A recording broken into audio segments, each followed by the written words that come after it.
Pode Aprender.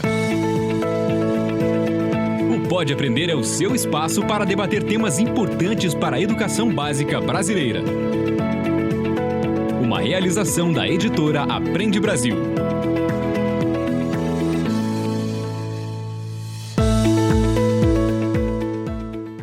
Olá, eu sou a Danaí Búbalo. Seja muito bem-vindo, muito bem-vinda ao Pode Aprender, o nosso bate-papo qualificado sobre a educação básica brasileira.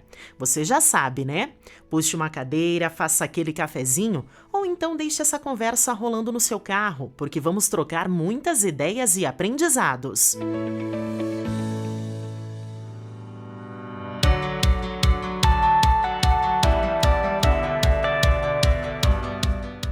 Curiosidade é como se fosse a gasolina do motor. É o que leva ao desenvolvimento de todas as outras habilidades por conta desse coquetel de neurotransmissores que entra em ação, mostrando para o cérebro que aquilo é importante.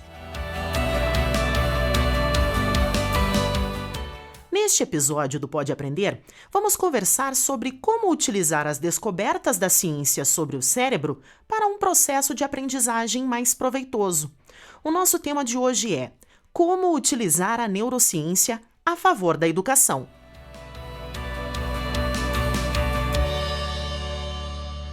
Livro aberto. Entender os processos que estão relacionados à aprendizagem e às funções cognitivas do ser humano pode fazer a diferença necessária para que a sala de aula seja cada vez mais inteligente e utilize o conhecimento científico na prática para uma educação diferenciada e de qualidade. Para aumentar o impacto da neurociência no ensino, é necessário comunicar as descobertas cerebrais de maneira compreensível e educar o público em geral. E é por isso que estamos aqui hoje com estas duas especialistas no assunto. A primeira é a Michelle Miller, pesquisadora, escritora, especialista em neurociência clínica e neuropsicologia educacional e mestre em ciências da educação.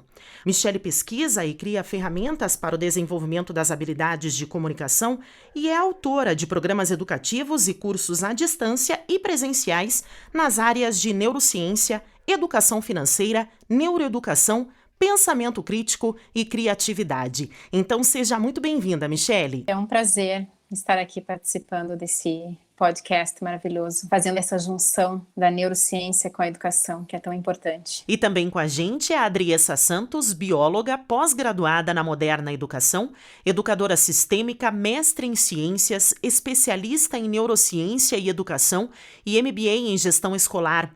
A Adriessa também é coordenadora da pós-graduação em neurociência do Instituto Singularidades e tem ampla experiência em sala de aula e formação de professores.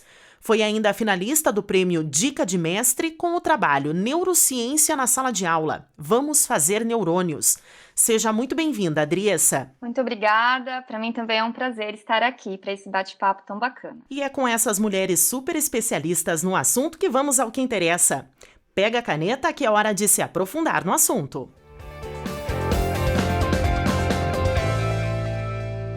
Pega a caneta. O cérebro é, juntamente com o coração, o principal órgão do nosso corpo. E também o mais complexo. É ele o responsável por controlar todos os nossos movimentos inconscientes e também os conscientes. Além de comandar os processos dos comportamentos cognitivos, tudo o que fazemos, pensamos e sentimos é fruto de um processamento cerebral. Aprender não é diferente. Então, Adriessa, a gente pode dizer que aprender é modificar e criar novas estruturas para o nosso cérebro? É uma boa pergunta para começarmos essa conversa, né? Tem alguns autores que dizem que o cérebro é o órgão da aprendizagem. Eu costumo dizer, inclusive, quando em contato com os professores, que na nossa formação enquanto professores ou pedagogos ou especialistas, nós muitas vezes passamos sem conhecer sobre o nosso principal instrumento de trabalho, que é o cérebro dos nossos alunos, que é onde a aprendizagem efetivamente vai ocorrer.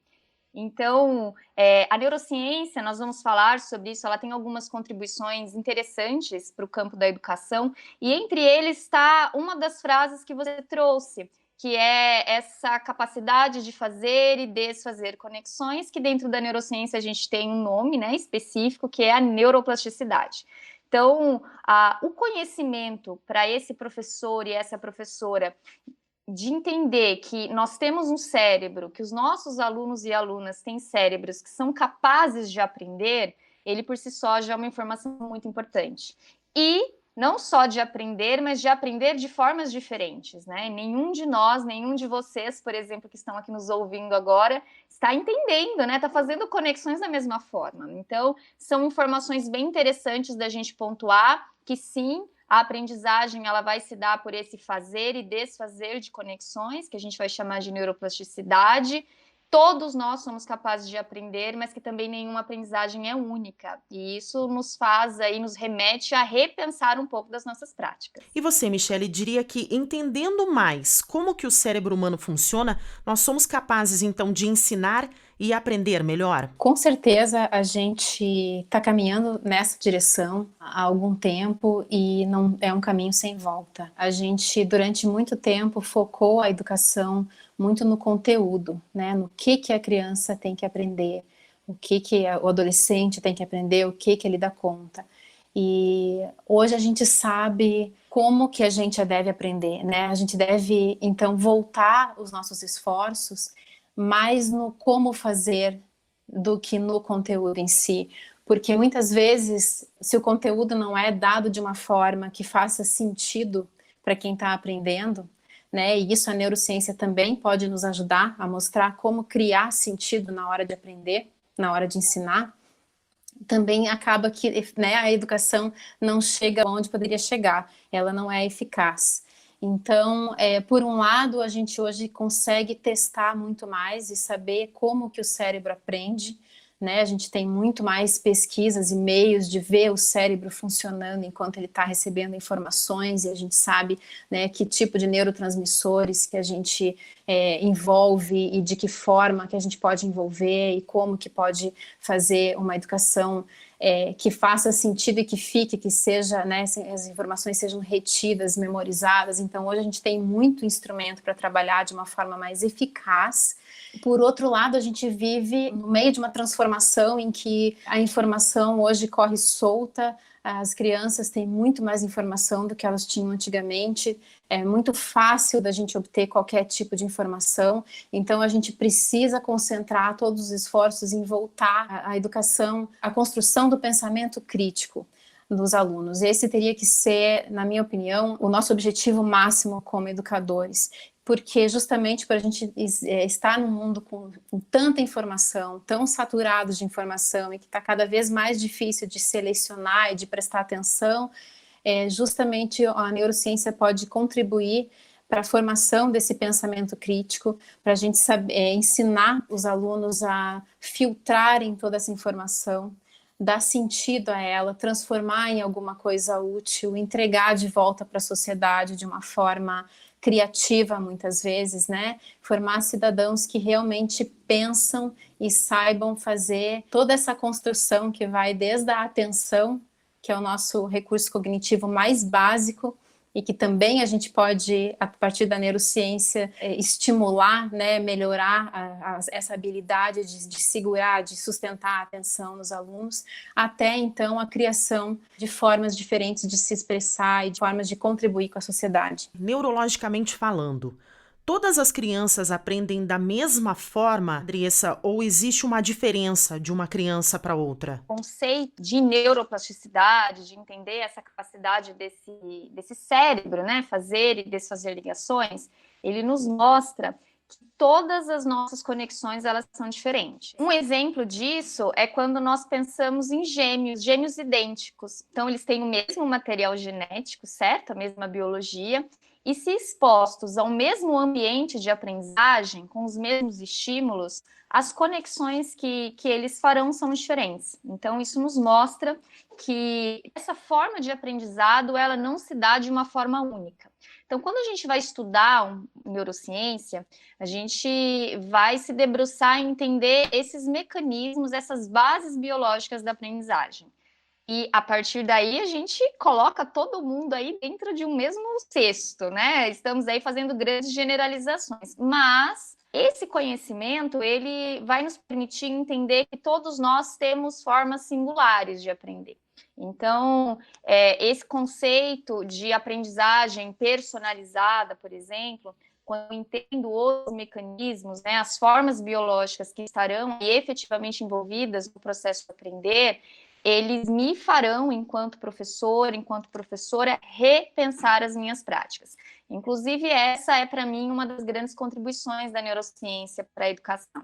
Então, nós não falamos em receitas, em métodos, em fórmulas prontas do que deve ou não ser feito, mas nós falamos aí num conhecimento sobre essa base biológica do aprender e, a partir daí, um repensar das minhas práticas. Continuando, então, acho que nesse pensamento da Andressa, a gente pode falar agora da questão de como que os professores, então, podem lidar, né, com essas formas diferentes de aprender. O que o professor pode fazer dentro da sala de aula, Michele? O que você diria a esse professor? Como que ele pode lidar com essas formas diferentes? Toda a aprendizagem, toda a informação nova que chega no cérebro, ela precisa ser associada a uma informação que já está consolidada, né? Que a criança já tenha. Então, como todas as crianças têm experiências diferentes, desde experiências sensoriais, motoras, até, né, de socialização, elas vão associar de formas diferentes essa informação.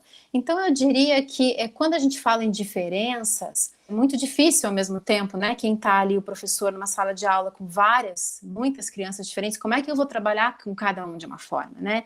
Então, eu diria que por trás de tudo isso existem alguns fundamentos básicos de aprendizagem que a gente pode aplicar em todos, né, que são coisas que a gente precisa para aprender e que todos precisam da mesma forma, e eu já posso passar rapidamente por eles. Mas quando a gente fala em diferenças, eu diria que essas diferenças poderiam estar mais no nível do interesse das crianças. Então, elas vão engajar de uma forma diferente naquela aprendizagem se elas estão mais interessadas naquilo. E os interesses variam muito de acordo com cada criança. E isso, se o professor tiver com um olhar atento, ele pode, de repente, trabalhar esses interesses de forma mais individualizada, porque aí ele vai conseguir um engajamento maior da criança, uma curiosidade maior, que é super necessária para a retenção da informação.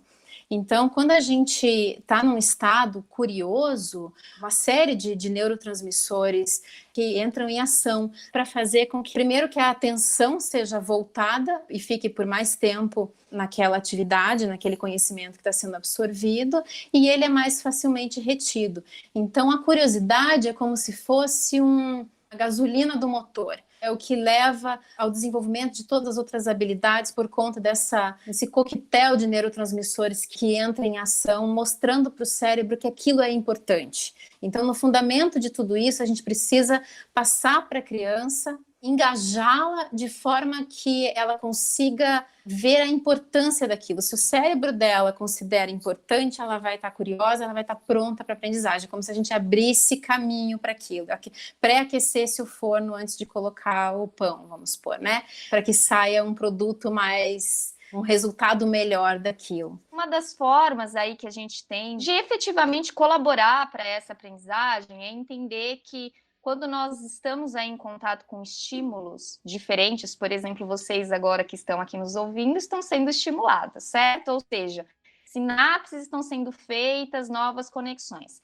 Só que é muito possível que, um pouco depois que vocês ouçam a essa nossa conversa, alguns desses conceitos, algumas dessas falas, elas sejam esquecidas, certo? Isso faz parte do processo. Então, por exemplo, nós, enquanto professores, provavelmente muitos de vocês que nos ouvem são professores também, eu atuo nas séries finais do ensino fundamental, além de atuar na formação de professores, né? Então, estou aí em contato direto com os alunos, e é interessante que, às vezes, nós apresentamos, né, um determinado conteúdo, alguma coisa para esses alunos, e parece que no outro dia, se a gente vai chamar aí, fazer um revisitar, parece que muito desse assunto já não está ali, né? E aí nós podemos nos questionar, né? Nossa, será que ele não prestou atenção, ele esqueceu, o que aconteceu? Né? Então, em linhas bem gerais, quando nós entramos em contato com um estímulo, por exemplo, esse agora que nós todos estamos passando aqui, tanto nós aqui participando disso e vocês que estão nos ouvindo, nós fazemos o quê? Sinapse, certo? Nós fazemos conexões. Só que essas sinapses, elas podem ser enfraquecidas. O que isso significa? Que ali a liberação, a neuroquímica envolvida nesse processo, se a gente não tem aí um reestímulo, certo? Um revisitar desse estímulo, essa sinapse, ela se enfraquece.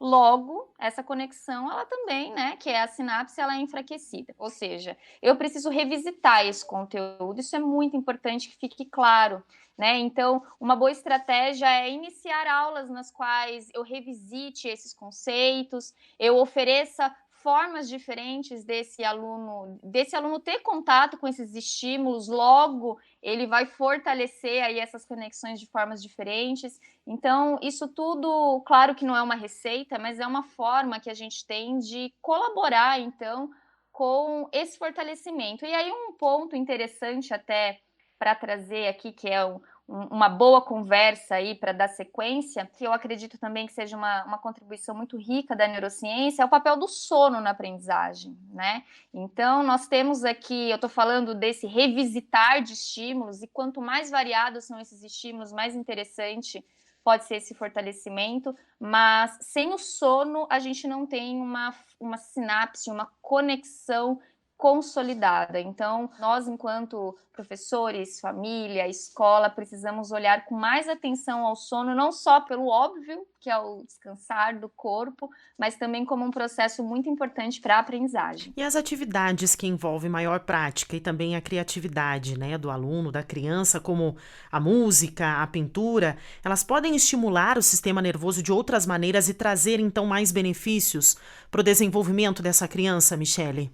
É uma ótima pergunta. As artes, os esportes, tudo que envolve a criatividade, o trabalho em grupo, eles acabam trabalhando o que a gente chama de função executiva. As funções executivas são um conjunto de habilidades chamadas funções executivas que são fundamentais na construção do pensamento crítico da criança, da aprendizagem em geral, né? Que é desde a atenção, você conseguir alternar a atenção, sustentar a atenção, o controle de impulso é muito importante, e os esportes, as artes também trabalham bastante com a questão tanto da atenção quanto do esperar a vez, o controle de impulso, esperar para falar. Então são uma série de habilidades que são super importantes, não só na aprendizagem, como para a vida, né? Eu adorei também, eu queria complementar que a Adriessa falou sobre o sono, estava com isso em mente também, porque eu acho que acaba que a sociedade subestima um pouco, né? Ou as aulas começam cedo demais, às vezes os pais, principalmente no Brasil, não costumam levar muito a sério o horário de ir para a cama, e se trata assim de algo que é fundamental para a aprendizagem, o sono, tanto para consolidação da memória. A criança, enquanto dorme, ela acaba ensaiando aquilo que ela aprendeu. A gente já tem várias pesquisas mostrando que a gente ensaia à noite algumas habilidades que foram aprendidas durante o dia. Então, tanto para a saúde física quanto para a saúde mental e para a aprendizagem, é realmente uma questão que precisa ser levada muito a sério por pais e professores, o sono. A Adriessa puxou aí a linha, né, o fio. Se quiser complementar, então, a fala da Michele com relação a essa importância e falar também o que é essa importância do sono, do descanso, né, da criança para o processo de aprendizagem. Hoje a gente sabe do papel do sono na consolidação das sinapses, né, trocando em outras palavras aqui, na consolidação da memória, né? Então, a gente tem aí uma série de estudos que vêm falando sobre esse assunto, estudos inclusive de pesquisa brasileira, eu acho que isso é importante pontuar também, e que vem falar, de forma bem geral, durante o sono nós consolidamos a aprendizagem, né? Vejam que eu não quero dizer que a gente aprende dormindo, certo? É outra coisa, mas sem dormir a gente não aprende. Então, subestimar uma noite de sono, claro que eu não estou falando de uma noite, né? Às vezes isso acontece, mas subestimar o sono, como a gente vê cada vez mais na sociedade em que a gente vive. Então, eu durmo X horas, isso já é suficiente para mim. Veja que aqui eu não quero nem falar da questão de quantas horas de sono, não é nem esse o olhar aqui, mas simplesmente dessa importância do dormir. Então, como um pilar fundamental na consolidação dessa aprendizagem. Então, a gente tem aí alguns estudos interessantes que vêm falando sobre o papel do sono, por exemplo, na adolescência, né, que é um outro ponto interessante. Então, a gente pega, por exemplo, o adolescente, então, claro que a gente vai ter uma série de questões biológicas a pontuar, que a gente tem um hormônio, por exemplo, chamado melatonina, né, que no adolescente ele começa a ser produzido um pouco mais tardiamente, então por ser produzido mais tardiamente, ele também cessa a sua produção um pouco mais tarde, consequentemente, esse adolescente ele tarda um pouco aí nesse despertar, e aí se a gente vai observar onde esse aluno está durante esse horário, geralmente é lá na carteira, né, da sala de aula. Então, isso explica alguns comportamentos para a gente. Tem um pesquisador muito interessante, brasileiro, chamado Fernando Lousada.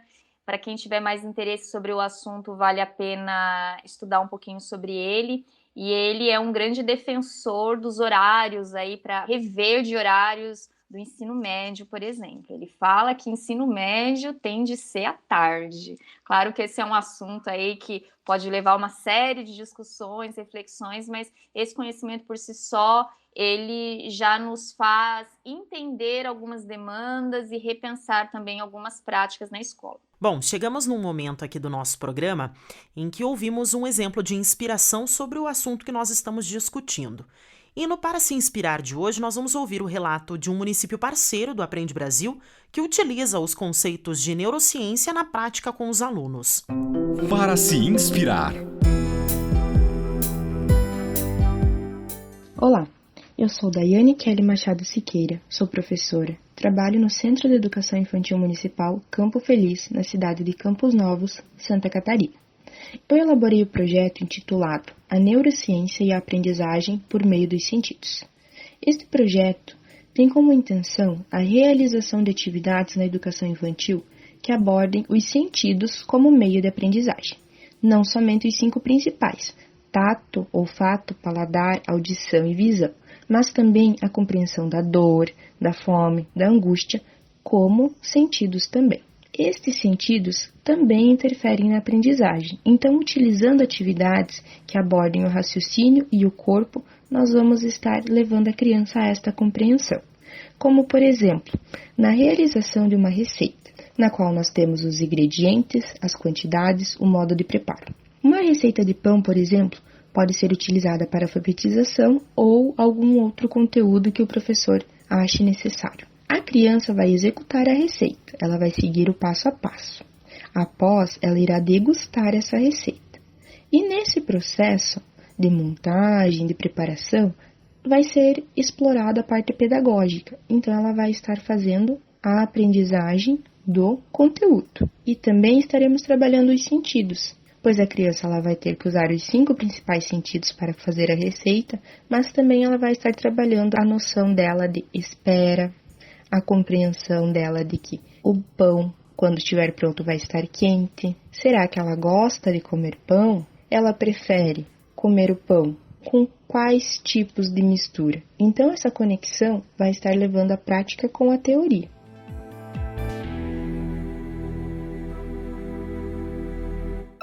Múltipla escolha. No quadro Múltipla Escolha, nós pedimos para os nossos convidados darem dicas de conteúdos que podem levar, então, o nosso bate-papo além aqui do nosso podcast.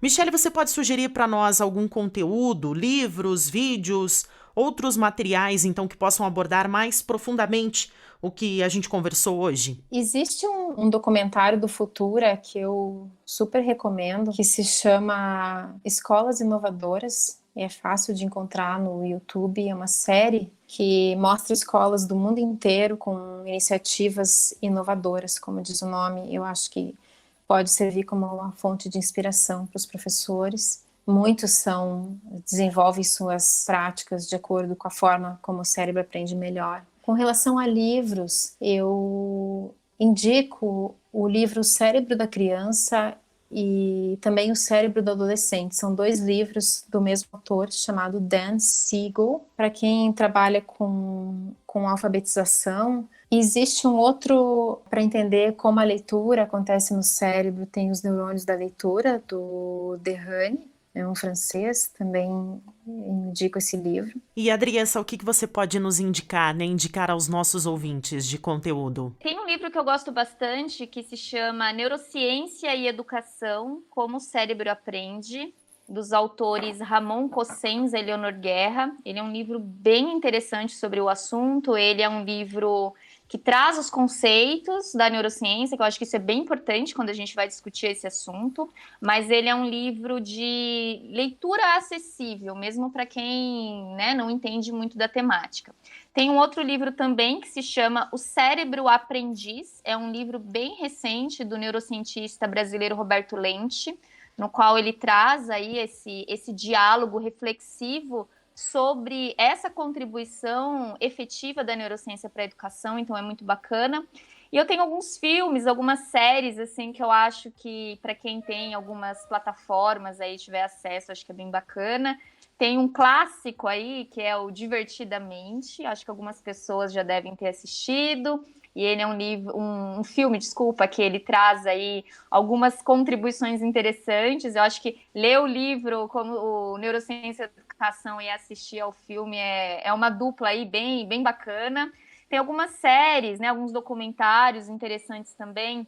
Um que se chama Bebês em Foco, que é bem interessante, explicando a mente. Esse Explicando a Mente, ele vai trazer conceitos desde memória, ansiedade, até mesmo o papel do sono, que nós comentamos aqui anteriormente. Tanto Bebês em Foco quanto esse Explicando a Mente estão disponíveis no Netflix. Então, são aí, para quem tiver oportunidade, são sugestões interessantes para corroborar um pouquinho disso que a gente está falando. Michele, quer complementar? Sim, eu lembrei de mais um livro que eu gosto muito, se chama O Cérebro, uma Biografia, do David Eagleman, e foi lançado em 2015 no Brasil. É ótimo, ele é bem completo, tem uma parte dedicada à memória, a repetição, a importância da repetição na consolidação da memória também, que foi outra coisa que a gente não conseguiu abordar muito, né? Mas que são várias coisas que com certeza a gente consegue aplicar na prática educacional. Diversão para casa. Estamos chegando ao fim do nosso episódio. Eu gostaria de agradecer a presença de vocês, então, no nosso programa e abrir espaço para a Michele e para a Adriessa, para elas deixarem, então, como que a gente pode acompanhar o trabalho delas. Michele, aonde que o pessoal pode te encontrar? Que ótimo. Obrigada pela oportunidade. Eu vou aproveitar, então, para falar da minha página. Eu tenho uma página com artigos de neuroeducação, neurociência, comportamento. É só digitar o meu nome, Michele Miller, o Miller é com U e 2 Ls.com.br, está sempre sendo atualizado com novos artigos, tem dicas para pais, para professores e também links para os cursos, né, que são dados tanto para empresas quanto em escolas, e material que é feito com base na neuroeducação também para estimular a criatividade e o uso de novas ferramentas nas escolas. E Adriessa, qual que é o seu canal de comunicação? Eu trabalho no Instituto Singularidades, então eu coordeno a pós de neurociência na escola, também alguns cursos de extensão relacionados a essa temática, assim como cursos online. Então, para quem se interessar sobre o assunto também, é um outro canal aí, além do da Michele, para pesquisar, para se interessar um pouco mais, se aperfeiçoar um pouco mais nessa temática. Tem uma página também que é Adriessa, com 2 S, sem o N, né? adriessasantos.com.br. E um e-mail de contato é o adriessa@singularidades.com.br. Excelente, muito obrigada, Michele, muito obrigada, Adriessa. E a você que nos escuta, obrigada por ter nos acompanhado até aqui. Lembrando que você pode enviar então as suas perguntas, os seus comentários e também as sugestões pelo nosso e-mail podeaprender@gmail.com e nos acompanhar na sua plataforma de podcast preferida, além das redes do Aprende Brasil. Até a próxima! Com produção e edição de Central Press Brasil, este podcast é uma iniciativa da editora Aprende Brasil. Um futuro melhor por meio da educação.